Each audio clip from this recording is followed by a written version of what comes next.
RCB ಸಂಭ್ರಮಾಚರಣೆಯ ವೇಳೆ ಕಾಲ್ತುಳಿತದ ಪ್ರಕರಣ. Bowring ಆಸ್ಪತ್ರೆಯಲ್ಲಿ ಇಬ್ಬರಿಗೆ ಟ್ರೀಟ್ಮೆಂಟ್ ಅನ್ನು ಮುಂದುವರಿಸಲಾಗಿದೆ. ಇಬ್ಬರನ್ನ ಬಿಟ್ಟು ಉಳಿದೆಲ್ಲ ಗಾಯಾಳುಗಳು ಕೂಡ ಡಿಸ್ಚಾರ್ಜ್ ಆಗಿದ್ದಾರೆ ಎನ್ನುವಂತಹ ಮಾಹಿತಿ ಸಿಗ್ತಿದೆ. ಇಬ್ಬರು ಆರ್ಸಿಬಿ ಅಭಿಮಾನಿಗಳು ಪದವಿ ವಿದ್ಯಾರ್ಥಿಗಳು ಅನ್ನೋದು ಗಮನಿಸಬೇಕು. ಕ್ಯಾರ್ಪುರಂ ಚಿಕ್ಕಮಗಳೂರು ಮೂಲದ ಇಬ್ಬರು ವಿದ್ಯಾರ್ಥಿಗಳು ಆರ್ಸಿಬಿಯ ಫ್ಯಾನ್ಸ್ಗೆ ಕಾಲು ಮುರಿದಿದೆ.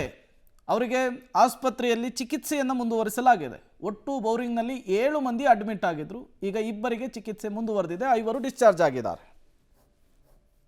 ಎಲ್ಲಿದೆ ಅಂತ ಹೇಳಿದ್ರು. RCB ಅವರು ಸುಮ್ಮನೆ ಪೋಸ್ಟ್ ಹಾಕಿದ್ರು. ಸೊ ಅರೌಂಡ್ 3:30ವರೆಗೂ ಸ್ಟೇಡಿಯಮ್ಗೆ ಹೋಗಿದ್ವಿ. ಪೊಲೀಸರು ಸುಮ್ಮನೆ ಬೇಕಾಬಿಟ್ಟು ಲಾಠಿ ಚಾರ್ಜ್ ಆ ಥರ ಮಾಡ್ತಿದ್ರು. ಈಗ ನಾನು ಮುಂದಕ್ಕೆ ಹೋದೆ. ಆವಾಗ ಹಿಂದ್ಗಡೆಯಿಂದ ಕ್ರೌಡು ತೊಳೆದು ಸ್ಟೇಡಿಯಮ್ ಅವರು ಏನು ಇನಿಷಿಯೇಟಿವ್ ತಂದಿರಲಿಲ್ಲ. ಸೊ ಆವಾಗ ಬ್ಯಾರಿಕೇಡ್ ನನ್ನ ಕಾಲ ಮೇಲೆ ಬಿತ್ತು. ನನ್ನ ಬ್ಯಾರಿಕೇಡ್ ಮೇಲೆ ಫುಲ್ ಜನಗಳೆಲ್ಲ ಬಿದ್ದರು. ಸೊ ಅದರಿಂದ ಲೆಗ್ ಫ್ರ್ಯಾಕ್ಚರ್ ಆಯಿತು. ಅವರು ಸತ್ತವರಿಗೆ ಲೆಗೇನೋ ಕಾಂಪನ್ಸೇಷನ್ ಕೊಡ್ತಾರೆ 10 lakhs. ಬಟ್ ನಮಗೆ ಆಫ್ಟರ್ 2-3 months ಏನು ಗೊತ್ತಿಲ್ಲ. ಬಟ್ ನಮಗೂ ಕಾಂಪನ್ಸೇಷನ್ ಸಿಕ್ಕಿದ್ರೆ ಚೆನ್ನಾಗಿರುತ್ತೆ.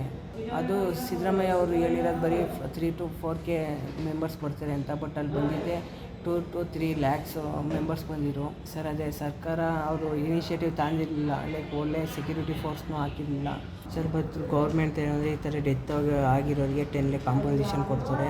ಬಟ್ ನಮಗೆ ಮೇಜರಾಗಿ ಇಂಜುರಿ ಆಗಿದೆ, ಫ್ರ್ಯಾಕ್ಚರ್ ಆಗಿದೆ. ಸೊ ನಮಗೂ ಕಾಂಪನ್ಸೇಷನ್ ಸಿಕ್ಕಿದ್ರೆ ಚೆನ್ನಾಗಿರುತ್ತೆ. ಬಟ್ ಅವ್ರಿಗೆ ಮಾತ್ರ ಕೊಡ್ತಾರೆ. ನಮಗೇನಾದ್ರು ಕೊಟ್ಟರೆ ವೆರಿ ಹೆಲ್ಪ್ಫುಲ್ ಆಗುತ್ತೆ.